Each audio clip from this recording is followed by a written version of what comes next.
Selamat siang, salam kenal, saya Novi dari Immanuella Craft Solo. Kami bergerak di bidang kerajinan kayu, khususnya bambu. Kebetulan saya dulu pernah kuliah di bidang akuntansi, jadi itu sangat membantu saya untuk melakoni usaha saat ini. Saya fokus di kerajinan bebek bambu karena saya melihat peluang yang bagus, peluang yang sangat besar atas kebutuhan bebek bambu ini di pasar Eropa. Jadi kalau kerajinan bebek bambu ini sebetulnya sudah ada sejak belasan bahkan puluhan tahun yang lalu ya. Cuman memang saya baru masuk mengerjakan kerajinan bebek bambu ini sejak 2013. Kerajinan akar bambu ini sebetulnya kan bisa dikembangkan menjadi banyak bentuk binatang ya.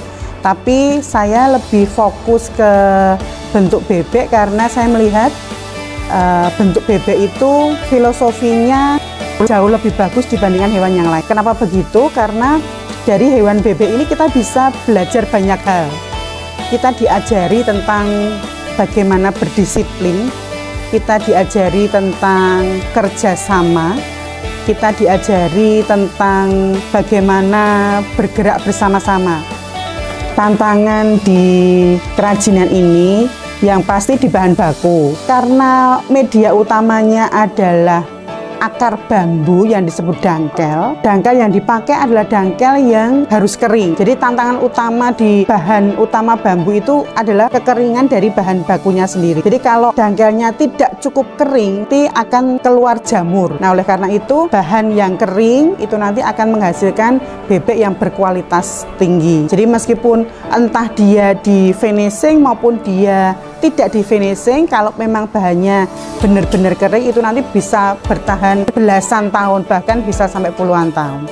Kalau modal awal, jadi di awal dulu saya dapat orderan 50 pieces bebek jumbo. Itu modal awalnya ya hanya dari dana yang ada ya, tapi kemudian seiring berjalannya waktu, ketika order sudah mulai banyak, ya saya sudah mulai mencoba pengajuan KUR ke bank. Pengambilan KUR lewat Pospin Jasa, koperasi. Tapi kemudian setelah orderan sudah semakin banyak, lama-kelamaan ketika ada PO baru yang biasanya pembiayaannya kan selalu dibantu oleh DP bayar dulu. Nah, DP bayar itu yang dipakai untuk operasional awal. Kemudian untuk tambahan modal itu biasanya ya dari dana-dana yang saya kumpulkan dari order-order sebelumnya.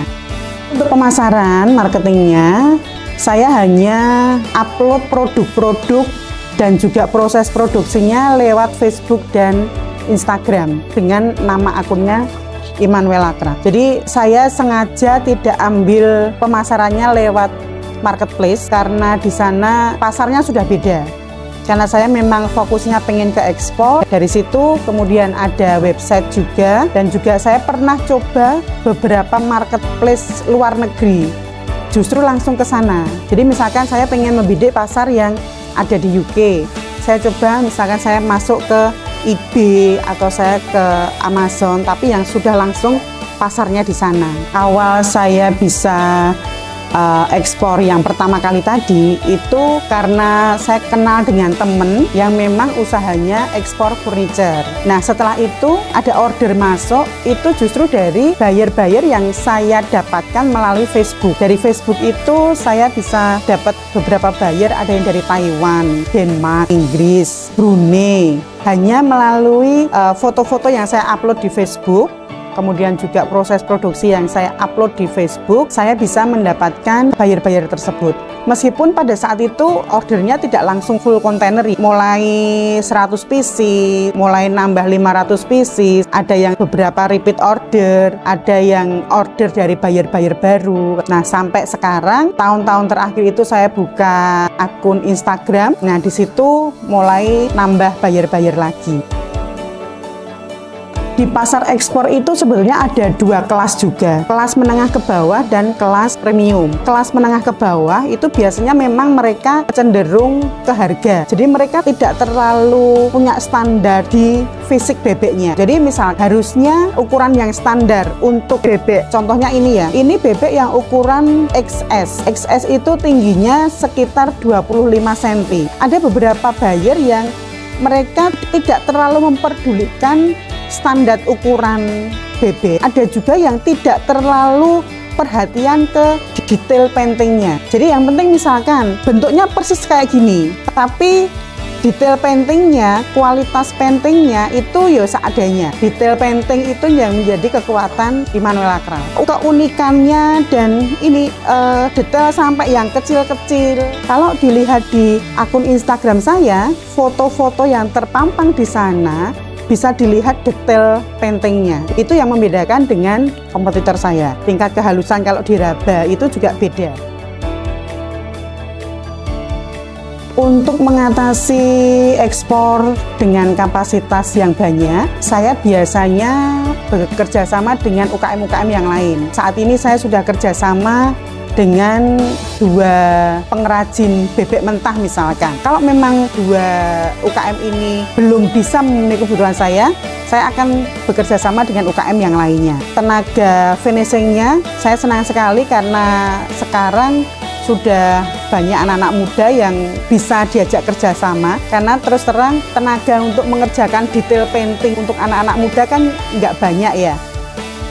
UKM yang mengerjakan bebek mentahnya dampaknya mulai dari masyarakat yang mau mengumpulkan dangkel, karena tidak semua wilayah yang punya banyak tanaman bambu, tidak semua masyarakat di lingkungan itu yang mau mengambil dangkel itu, tapi mereka-mereka yang mau melihat dan mau memanfaatkan potensi ini ya mereka akan mendapatkan pengaruh secara ekonominya, pengaruh yang gede juga bagi masyarakat di sekitar sini. Jadi bukan hanya anak muda, tapi juga ibu-ibu yang biasanya hanya di rumah tanpa bisa melakukan produksi apa-apa yang menghasilkan.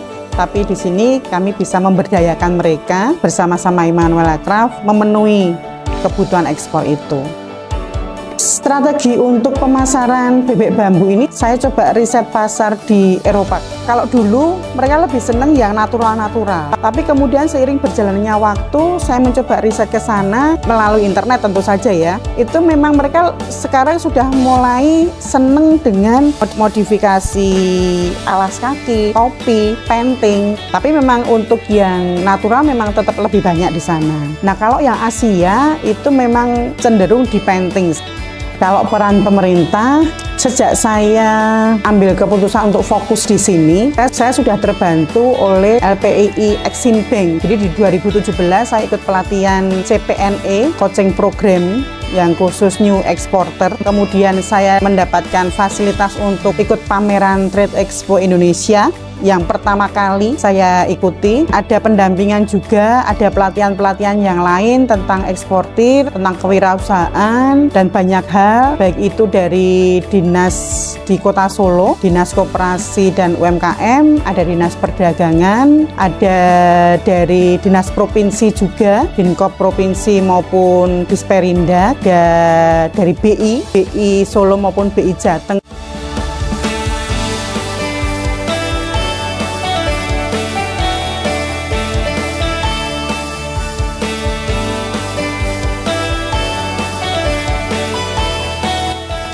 Pesan saya untuk para wirausahawan pemula, yang penting tetap semangat, jangan menunggu punya uang dulu. Jadi terkadang orang kan mikirnya harus punya modal uang dulu. Modal tidak harus berupa uang. Modal itu bisa dari link pertemanan mereka yang punya informasi tentang apa yang dibutuhkan dunia luar sana. Nggak usah mikir yang terlalu jauh. Pikir apa yang ada di tanganmu, kerjakan dengan baik, kerjakan dengan sungguh-sungguh, kerjakan dengan hati yang tulus, dengan tanggung jawab, maka semuanya akan memberikan dampak yang baik. Dan mimpi kami produktivitas tim finishing itu semakin banyak sehingga kami bisa menerima order full kontainer itu minimal setahun 2 kali. Seiring berjalannya waktu, kami pengen lebih banyak bekerja sama dengan anak-anak muda dan ibu-ibu juga supaya produktivitasnya makin banyak. Ketika produktivitasnya makin banyak,